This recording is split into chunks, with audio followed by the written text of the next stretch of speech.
En tant que cadre, vous êtes un élément central dans la santé et le maintien de la santé de vos collaborateurs à leur poste. Vous les connaissez et vous êtes en mesure de dire à quel moment ils vont pas bien, à quel moment ils vont mieux, qu'est-ce qui se passe au niveau de leur bien-être. Enfin, vous avez une sorte de radar en vous à force de les côtoyer quotidiennement. Et vous avez entre vos mains un outil formidable, unique en Suisse, qui est le CRST. Et pour que cet outil fonctionne, on a vraiment besoin de vous.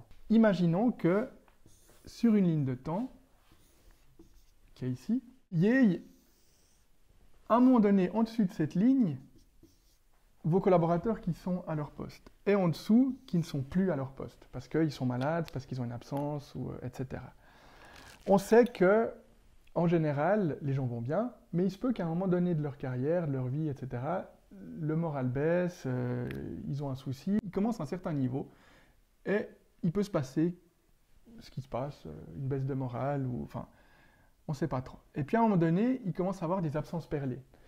Et à un moment, ce qu'on ne souhaite pas, c'est que, par la force des choses, ils ont une absence de longue durée, c'est-à-dire qu'ils durent plus que 30 jours. À ce moment-là, les assurances se mettent en place, toutes les prestations sociales s'activent, nous-mêmes on est avertis, on va rencontrer le collaborateur pour un entretien, ce qu'on appelle pour un module d'absence longue durée. Donc notre objectif à nous, ça va être de permettre de lui faire soit remonter la pente, donc réintégrer son travail le plus vite possible, ou alors l'accompagner vers autre chose. Est-ce qu'il a besoin d'une reconversion professionnelle? Est-ce qu'il ne va plus pouvoir exercer son activité? On ne sait pas.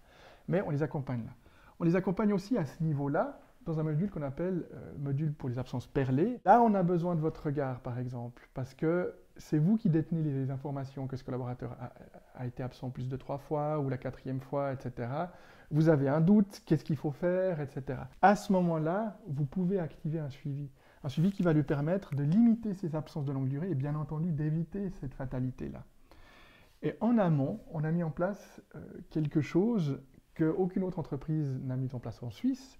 C'est ce qu'on appelle les coachings santé. Ils sont tous les 3 ans pour chaque collaborateur. Et l'objectif, c'est d'identifier à quel moment se trouve le collaborateur au moment où on va le rencontrer. Et s'il se trouve là, c'est vraiment de pouvoir l'aider à le faire remonter, voire à maintenir son état de bien-être au travail. Et ça, c'est un enjeu crucial parce que plus on va vers l'absence, plus les moyens qu'on doit mettre en place vont être lourds et coûteux. Alors que parfois, des simples petits réglages techniques peuvent permettre à ce collaborateur de continuer à faire son activité et de ne plus être dans un cercle vicieux. On a constaté au CRST que dans le 70 à 80% des cas, les problématiques se manifestent sur le lieu de travail, mais n'ont pas forcément un lien avec le travail lui-même. Au CRST, on voit les gens dans leur globalité, c'est-à-dire qu'on les considère dans leur monde du travail, on les considère dans leur sphère sociale et dans leur sphère intime. Le monde du travail, c'est vraiment tout ce qui est en lien avec leur activité, le lieu, leur parcours professionnel, leur environnement, le type d'activité, les risques, etc. La sphère sociale, c'est tout ce qui est en lien avec la famille, les amis. Est-ce que cette personne a des enfants à charge? Est-ce qu'elle est mariée, divorcée? Est-ce qu'elle déménage? Enfin bref, plein d'éléments qui n'ont rien à voir avec le lieu du travail, mais qui, au final, ont un impact direct. Et puis la sphère intime, c'est tout le potentiel psychique, génétique de la personne, c'est ses valeurs, ses croyances, c'est tout ce qui forme la personne et ce qui est un peu le filtre de ces deux sphères. Avec vous, on peut agir là, à ce niveau-là. On peut agir aussi à ce niveau-là. Déjà là, on a besoin de votre regard et de vos signaux d'alarme. Quand vous avez un collaborateur qui est en absence perlée, c'est important de nous avertir et peut-être de déclencher un suivi d'absence perlée. Nous, on ne peut pas le faire parce qu'on n'a pas connaissance à ce moment-là des absences des collaborateurs. Et là, quelque part, c'est votre rôle et, j'aurais envie de dire, votre opportunité. Parce que nous, on va pouvoir apporter de l'aide, on va pouvoir vous apporter du conseil et puis aider cette personne à remonter la pente. À travers les coachings santé, tous les 3 ans, on va pouvoir aider les gens à éviter ces absences. Quand on va voir des gens qui vont bien, on va renforcer ce qui va bien et on va leur permettre, en cas de coup dur, d'avoir des outils d'anticiper d'éventuelles problématiques. Et puis aussi, l'expérience des uns peut aussi profiter aux autres. Donc au CRST, on va collecter tout ce qui fonctionne et le restituer aux collaborateurs. On a vraiment besoin de vous. On a besoin que vous planifiez ces gens. On vous a ouvert des plages sur notre agenda et c'est extrêmement important que vous planifiez ces gens, que vous les inscriviez.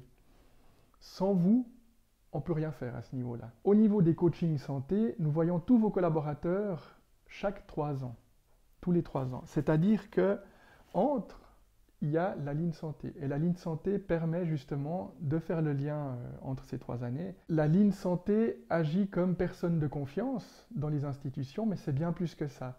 Elle permet de dépister d'éventuelles problématiques que parfois même le collaborateur n'a pas conscience en termes d'épuisement, en termes de problématiques de santé physique. Je prends l'exemple d'une petite tendinite qui se réveille, on peut déjà agir là-dessus pour éviter qu'elle devienne une grosse tendinite avec une absence d'une année. Idem par rapport à l'épuisement, burn-out et autres, c'est des pathologies qui sont asymptomatiques, comme le stress au travail. Il n'y a pas de symptômes, mais on peut les dépister, et c'est à quelque part la fonction de la ligne santé aussi. C'est pour ça que quand vous voyez des collaborateurs qui ne vont pas bien, dites-leur de nous appeler. Mais on sait aussi que si les collaborateurs disent qu'ils vont nous appeler, ils ne le font pas. Alors demandez-leur s'ils sont d'accord que vous les appelez pour eux. Et quand vous nous contactez, nous, on va les rappeler après. Et vous seuls, à quelque part, avez du pouvoir là-dedans. Nous, on ne peut pas anticiper. On ne voit pas les gens sur le terrain. Vous, si. C'est pour ça que c'est important.